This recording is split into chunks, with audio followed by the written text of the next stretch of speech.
What's up, Knicks fans? What's up, Knicks fans? We are feeling good over here at NY Knickswork. I came with my boys. That's right. That's right. We're gonna wash our hands after. It's all good. We gotta give it. But we gotta dap it up, man. Are we feeling good, boys? You guys remember Remy? You guys remember Royale? They're in the description. We had a sit down, NY Knickswork sit down, respectively, with each one of these great artists. But now we're gonna talk about Knicks. We talking Obi. We got Obi. We got Obi. We finally did something right, but hold on.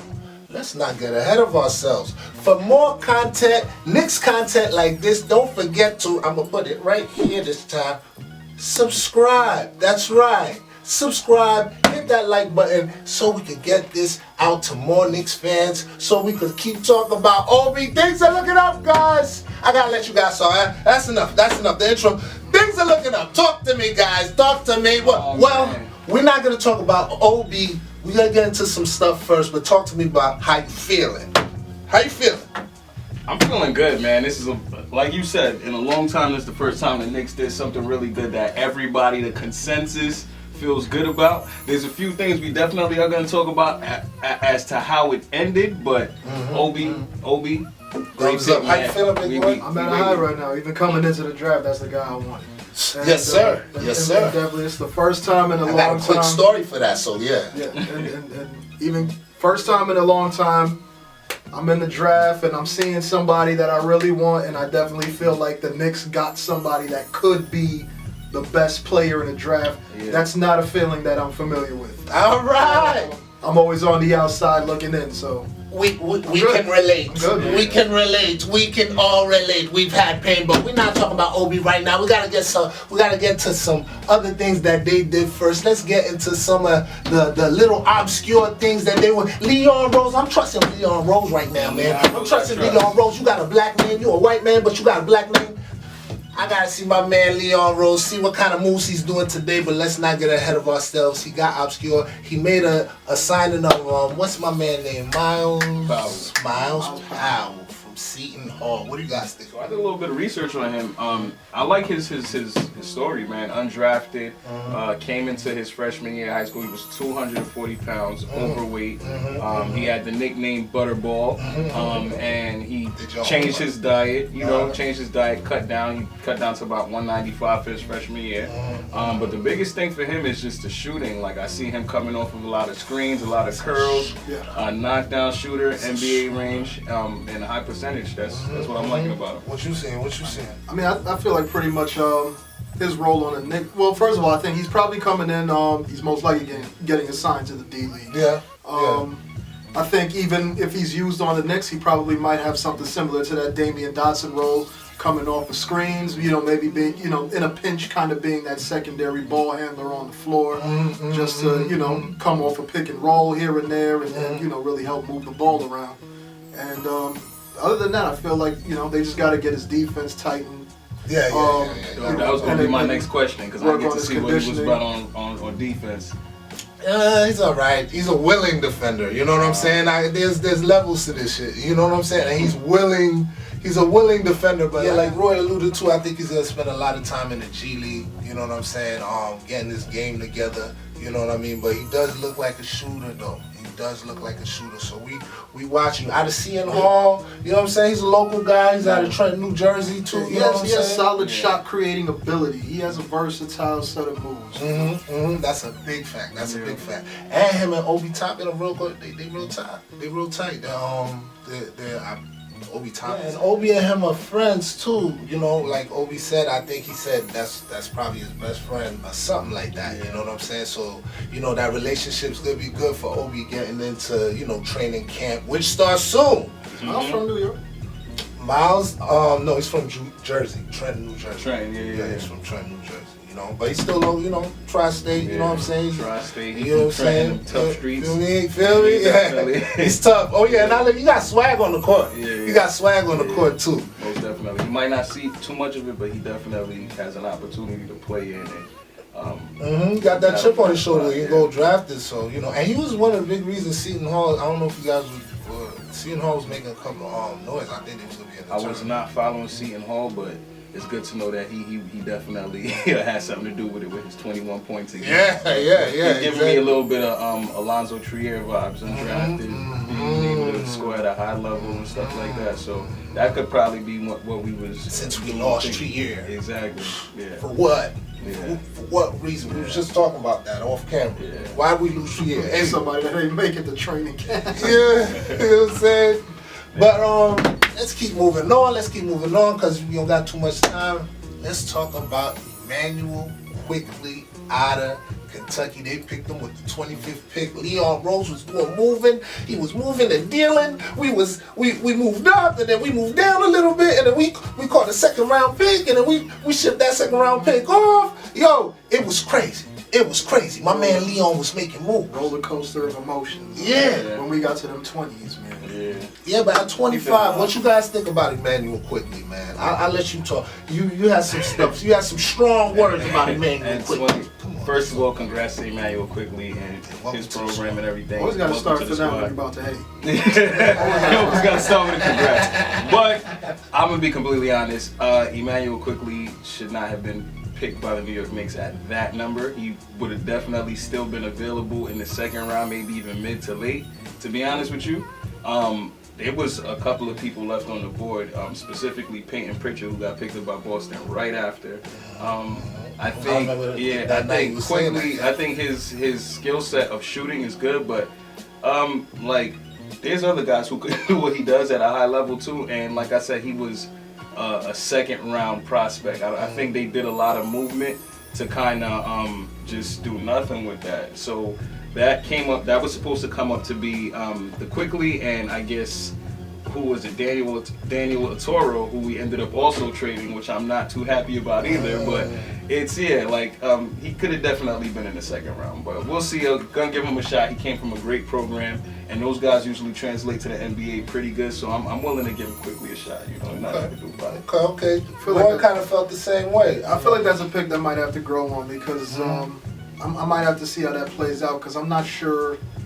I'm still not sure how they're going to use him because even he said there's other guys that can do what he does.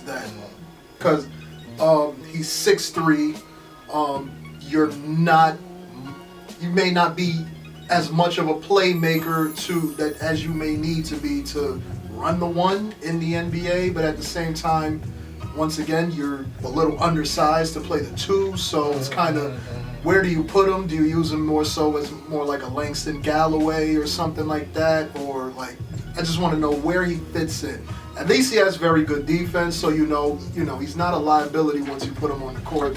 He's going to hustle, and he will knock down shots when you leave him open. So there's ways to work him in. Originally, the guy that I did want Terrell Terry.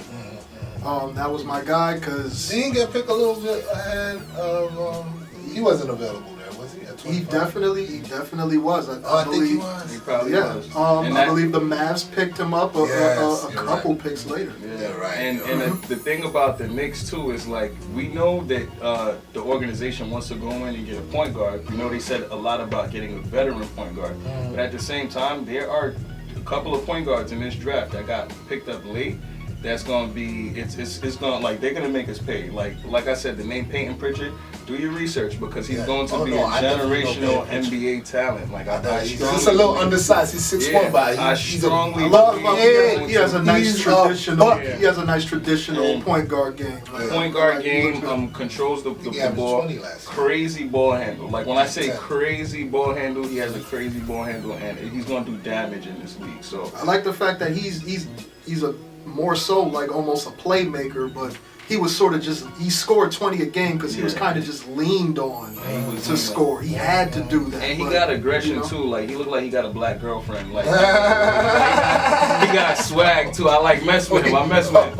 He got a black girlfriend. Yeah, so he definitely got that energy. But I'm gonna go on the other side and talk about him a little bit. I think because we got Kenny Payne knows something about this kid. Yeah. Don't forget, he's a Kentucky guy, blue blood guy. He averaged guys 16 points 16 points as in a blue blood school.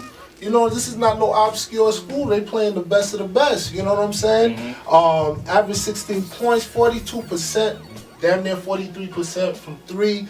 Real good catch and shoot guy. Not a playmaker like you guys said. Not a playmaker. I don't really see that. But on-ball defender.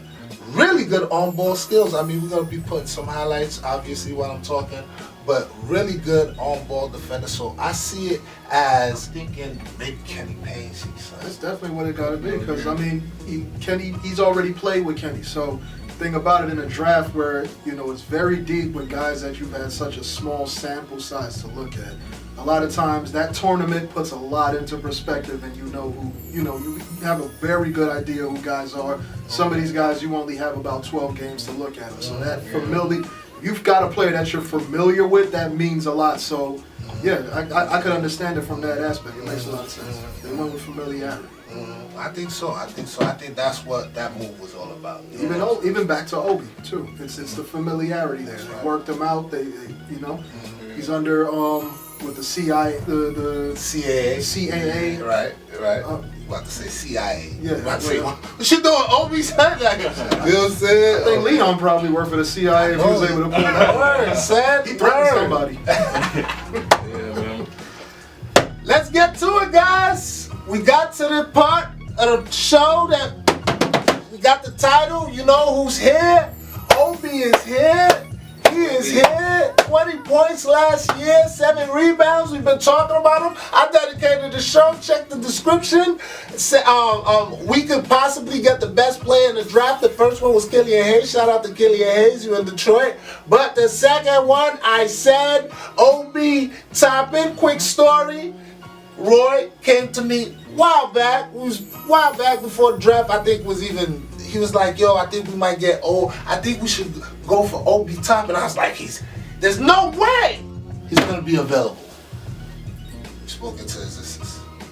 Obi Toppin is here. And the funny thing is, I said the Cleveland Cavaliers are definitely the wild card because they may choose to go with the best player, or they might choose to go with fit. Because the thing about it is they need somebody on the wing. They already have 2 undersized guards. You need somebody on there on that wing that has toughness, that can guard multiple positions. So it's a very good chance they could take a Coro, and just the way that every other team after that is built, there's a fine chance that he could slide to us, and I'm glad it worked out.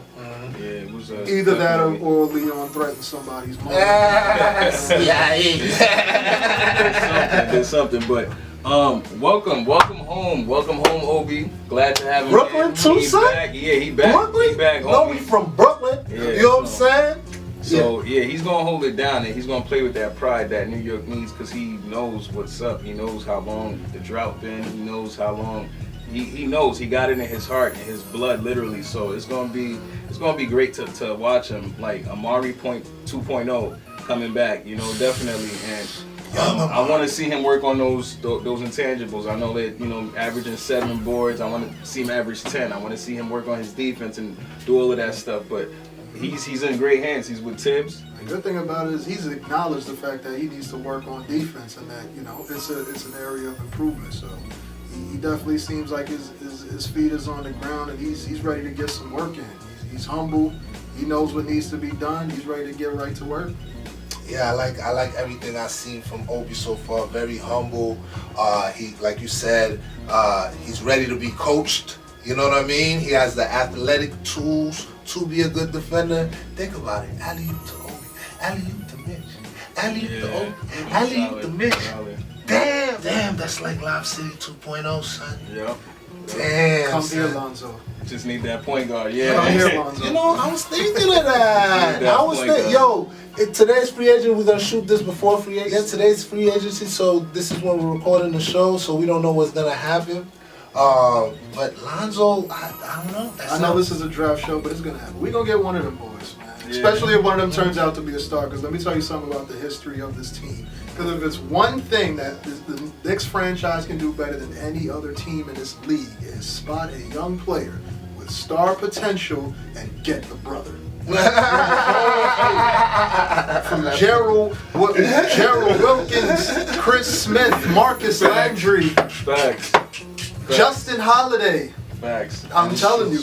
Whichever one of these dudes becomes Robin Lopez. Whichever one of these Ball brothers becomes the star, we gonna get the other one. We gonna get That's a fact. Angelo. Angelo, baby. Hey, Jello got some game too. So, hey, shout out to Jello. Shout out to the Ball brothers, man. Man, I wish we could stay. I wish we could talk more, guys. I'm excited. You guys are excited. Yeah. I know Obi's here. 60+% shooting, 39% from threes. But guys, we gotta go. We gotta go. We got things to do. Listen, don't forget to follow us at NY Knickswork. It's right there. It's right there. Yeah, over there. Follow us on Twitter, Instagram, Facebook. We got some stuff brewing. And the most important thing, I'm gonna put it right here so you can see.